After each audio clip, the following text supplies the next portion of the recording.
ہمارے بزرگان دین نے ایک اور پہلو بیان کیا ہے۔ فرماتے ہیں بندے کو جب اپنی اوقات پر نظر رہے تو اسے اپنے گناہوں کا احساس رہے گا، تو پھر وہ بندہ برائی کا جواب برائی سے نہیں اچھائی سے دیتا ہے۔ انسان کو جب اپنی اوقات یاد آتی ہے، اس کے گناہوں کا اسے احساس ہوتا ہے، تو وہ پھر برائی کا جواب ہرگز برائی سے نہیں دے سکتا۔ وہ ہمیشہ اچھائی کی طرف اور اچھائی سے ہی جواب دیتا ہے۔ آج ہم لوگ کچھ اس طرح بن چکے ہیں کہ ہماری غلطیاں ہمیں نظر نہیں آتی، ہمیں تو صرف آگے والے کی غلطیوں پہ نظر ہوتی ہے، فقط سامنے والے کی غلطی کو پکڑنے کی کوشش میں لگے ہوئے ہیں۔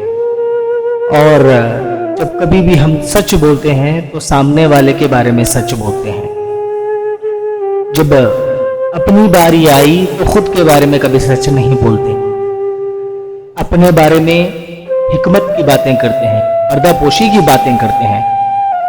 اس کا نقصان یوں ہوتا ہے کہ ہم تلخ ہو جاتے ہیں، ہم کچھ بن بیٹھے خود کو عظیم سمجھنے لگتے ہیں۔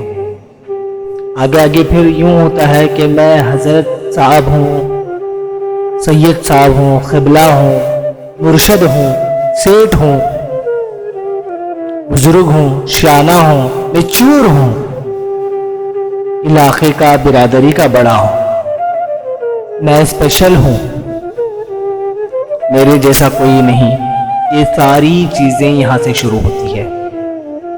اس سے انسان کا نقصان اتنا بڑا نقصان کہ وہ خود کبھی سوچ بھی نہیں سکتا۔ انسان یوں سوچتا ہے کہ میں کچھ ہوں لیکن سب سے الگ ہوں، میں اسپیشل ہوں اور میرے جیسا کوئی نہیں۔ پھر ہم دوسروں کو معاف نہیں کرتے۔ جب لوگوں کو معاف نہیں کرتے تو پھر کام خراب ہوتا ہے، پھر برائی کا جواب برائی سے دینے لگتا ہے۔ ایک بہت بڑا ولی اس دنیا سے گزرا، حضرت سید شاہ علی بادشاہ حسینی القادری رحمۃ اللہ علیہ۔ انہوں نے اپنے فرزند سے ہمیشہ یہی تاکید کرتے تھے، یہی نصیحت دیتے تھے۔ ان کے فرزند حضرت سید شاہ محدین بادشاہ حسینی قادری رحمۃ اللہ علیہ، وہ نصیحت یہ تھی کہ بیٹے برائی کا جواب برائی سے نہیں ہمیشہ اچھائی سے دیں۔ اور پھر انہوں نے ان کے اولادوں کو آگے بڑھایا۔ حضرت ابراہیم بن ادم رحمۃ اللہ علیہ اتنا بڑا درویش اور اتنا بڑا صوفی ہے کہ کبھی سوئی گم ہو جائے تو اگر مچھلی کو حکم دیتی تو مچھلی سونے کی سوئی لا کے دیتی۔ اتنا بڑا درویش مریدوں کے ساتھ گزر رہے تھے۔ جب ایک مقام کے قریب سے گزرے تو ایک شخص نے چھت کے اوپر سے خاک پھینکی، جلی ہوئی کوئی چیز کی خاک پھینکی۔ چہرہ انور، داڑھی، کپڑے سفید تھے، خاک آلودہ ہو گئے۔ حضرت والا مریدوں نے دوڑا، چلو اس کو ماریں گے۔ حضرت نے بلا لیا، آپ رحمت اللہ علیہ رو پڑے، کہنے لگے کچھ بھی نہیں کہنا اسے۔ کئی دیر تک روتے ہی رہے، فرمانے لگے اسے کچھ نہ کہنا۔ حضور ہمارے عالم کے اوپر، درویش کے اوپر، ہمارے پیر و مرشد کے اوپر خاک پھینکی گئی اور آپ کہتے ہیں کہ خاموش ہو جائیں۔ بات ہمیں سمجھ میں نہیں آئی، اس بات کو ہمیں سننا بالکل بھی پسند نہیں کریں گے، اور یہ بات جو آپ کہتے ہیں وہ ہضم نہیں ہوتی۔ اس نے آپ کے اوپر خاک ڈالا اور آپ کہتے ہیں کہ خاموش ہو جائیں۔ آپ رحمت اللہ علیہ روئے، فرمانے لگے بیٹا تم نے میرے دن دیکھے ہیں، راتیں نہیں دیکھی۔ تمہیں نہیں معلوم کہ میں کتنا بڑا گنہگار ہوں۔ میں تو اس قابل تھا کہ میری اوپر آگ پھینکی جائے، آگ، میرے اوپر تو آگ پھینکی جائے اور میں جلا دیا جاؤں۔ شکر ہے اس نے خاک پھینکی ہے، لہذا تمہیں معلوم نہیں کہ میں کتنا بڑا گنہگار ہوں۔ تو نے تو میرے صرف دن دیکھے ہیں، راتیں نہیں دیکھی۔ جو انہوں نے میرے ساتھ خاک پھینک کے سلوک کیا، میں اس سے زیادہ مستحق ہوں۔ شکر کرو کہ صرف اس نے خاک ہی پھینکا ہے، میں تو اس لائق ہوں کہ میرے اوپر آگ پھینکی جائے۔ مہربانی کرو انہیں کچھ مت کہو، کیونکہ تمہیں معلوم نہیں کہ میرے معاملات کیا ہیں۔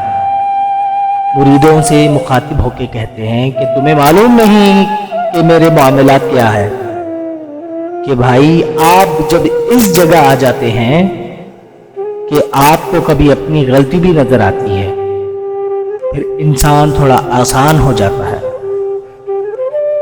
تو پھر ہمارے پاس جب کوئی بھی کسی کا ذکر ہوتا ہے تو کسی کی برائی ہوتی ہے، تو پھر اچانک ہم اس طرح سوچنے لگتے ہیں کہ دنیا میں ایک ہی بندہ نیک اور پاک ہے اور وہ میں ہوں، اس سے زیادہ نہیں۔ اس طرح نہ کریں، واپس لوٹو۔ آپ ہمیشہ زندگی میں برائی کا بدلہ اگر برائی سے دینے لگیں گے تو معاشرہ کانٹوں سے بھر جائے گا۔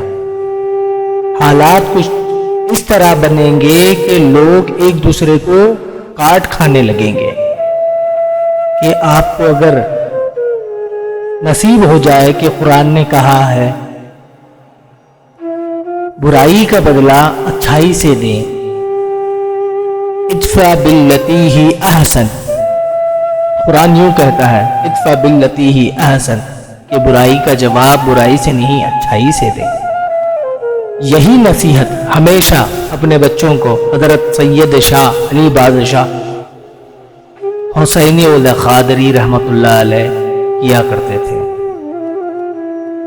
ادفع باللتی ہی احسن، کہ ہمیں ہمیشہ برائی کا بدلہ اچھائی سے دیں، پھر جو عداوتیں ہیں وہ اچھائی میں تبدیل ہو جائیں گی۔ اللہ تبارک و تعالی ہمارے لیے عمل کا راستہ آسان فرمائے۔